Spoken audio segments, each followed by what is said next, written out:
মেঘলা দিনে আকাশটা বড্ড টানে কি বলেন? আর সেই সাথে আইসক্রিমও খেতে মন চায়, আবার একটু মিষ্টি কিছু চায়।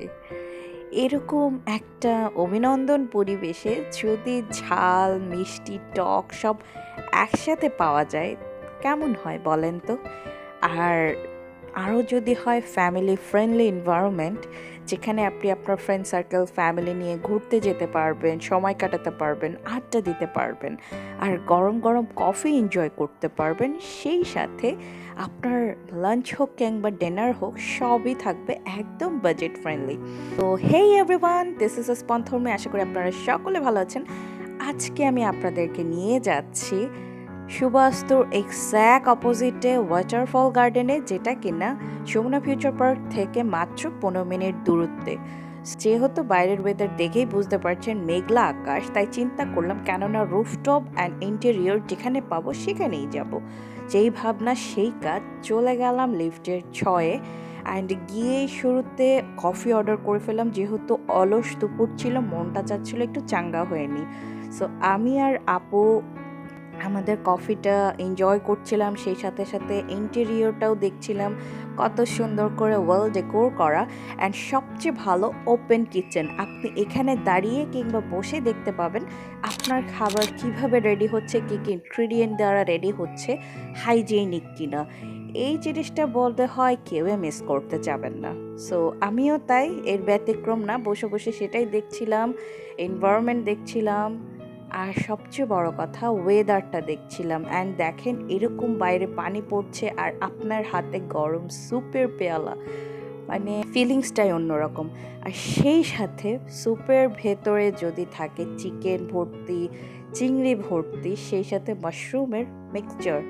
সো স্যুপ খেতে খেতে এরই মাঝে আমার লাঞ্চের আইটেম চলে আসলো, স্যুপ পুরোটা শেষও করতে পারিনি।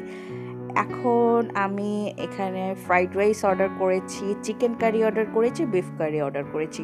চিকেন কারিটা আমি নিয়েছি, বিফ কারিটা আপু নিয়েছে। সো আমি ওদের ফ্রাইড রাইসের পরিমাণ দুজনের জন্য অনেক বেশি মনে হচ্ছে দেখছি। সো ওদের ফ্রাইড রাইসটা নিলাম, সেই পাশাপাশি এখন চিকেন কারিটা ঢেলে নিচ্ছি। এর পরপর পাশাপাশি আমি আবার বিফ কারিটাও নিয়ে নিচ্ছি, যেন আমি কম্পেয়ার করতে পারি যে কোনটা ভালো বা কোনটা আমার ভালো লেগেছে। সো দুটার মধ্যে দেখেন যথেষ্ট পরিমাণ ভেজিটেবলস দেওয়া, ক্যাপসিকাম, টমেটো, খুব ভালো করে একটা গ্রেভি করা। অ্যান্ড ফার্স্ট বাইটে খুব একটা ফিলিং আসেনি, বাট সেকেন্ড বাইটটা আমি আবার ট্রাই করলাম। করার পরপরই আমার মনে হচ্ছে যে না, এটা ধীরে ধীরে মিশছে আর মুখে একটা সুন্দর ফ্লেভার দিচ্ছে, বিভিন্ন ধরনের ফ্লেভার আসছে।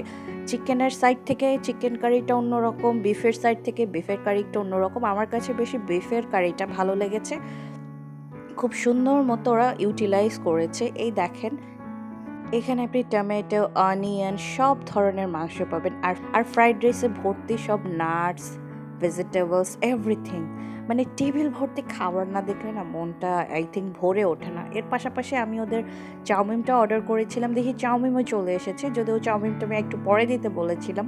আসার সাথে সাথে লুকসটা দেখে আই কান্ট ওয়েট। তোমরা সবাই জানো যে আমি চাউমিনটা কতটা পরিমাণে পছন্দ করি, আর চাউমিনের ভর্তি চিকেন দেওয়া, ভেজিটেবলস দেওয়া, অ্যান্ড প্রতিটা খুব সুন্দর মতো ফ্লেভারটা মিক্সচার হয়ে মুখে ব্লাস্ট করছে, লাইক লিটারালি টাকা একদম উসুল।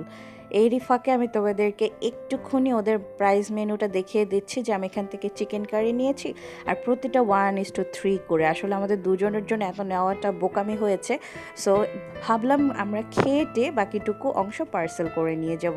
সেই সাথে এখানে মকটেইল আছে, মিল্কশেক আছে, অ্যান্ড পাশাপাশি ডেজার্ট আছে। লাইক ভালো কিছু খাওয়ার পর অলওয়েজ ডেজার্টটা কিন্তু টানে। এরই মাঝে আমার কিন্তু মকটেল চলে এসেছে, আর তোমরা সবাই জানো আমি কিন্তু ব্লু ওশান মকটেলটা খুবই পছন্দ করি।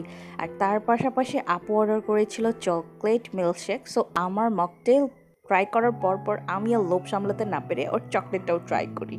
খাবার দাবার শেষ করে লাস্টে চলে আসে আমার আইসক্রিম উইথ ব্রাউনি।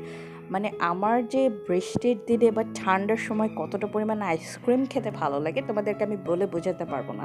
সো ব্রাউনির সাথে যদি আইসক্রিমটা মিক্স না হয় অ্যান্ড মুখে ব্লাস্ট না করে, আসলে মানে মেঘলা দিনের ফিলিংসটাই আসে না। সো যেই ভাবনা সেই কাজ, পুরোটা খেয়ে নিচ্ছি অ্যান্ড মুখের মধ্যে গিয়ে খুব সুন্দর একটা ফ্লেভার দিচ্ছে ব্রাউনি উইথ আইসক্রিম। সুন্দর খানাপিনা শেষ করে এবার চিন্তা করলাম একটু ওয়েদারটা এনজয় করা উচিত, বাহিরে একটু হাঁটাহাঁটি করি, কজ পেটে অনেক চাপ পড়ে গিয়েছে। আর ওদের উপরের যে এনভায়রনমেন্টটা সেটা তোমরা সবাই জানো যে কতটা সুন্দর। আর উপরে যেতেই খোলা আকাশ আর চারপাশে সবুজ এনভায়রনমেন্ট দেখে মনটাই ভালো হয়ে যায়। তার পাশাপাশি আমি খুঁজে পেয়েছি দোলনা, যেটাই কিনা এত সুন্দর এনভায়রনমেন্টে আরও জান এনে দিয়েছে। So I was really enjoying that. Just বসে ওদের এনভায়রনমেন্টটা এনজয় করছিলাম। আমার কাছে ওদের এই গাছপালার মিক্সচার আর খাবারের কম্বিনেশন খুবই ভালো লাগে। তাই তোমাদের সাথে আমার ছোট্ট একটা ব্লগ শেয়ার করলাম। আশা করি তোমাদের ভালো লেগেছে। আবারও দেখা হবে নতুন কোনো ভিডিওতে। টাটা।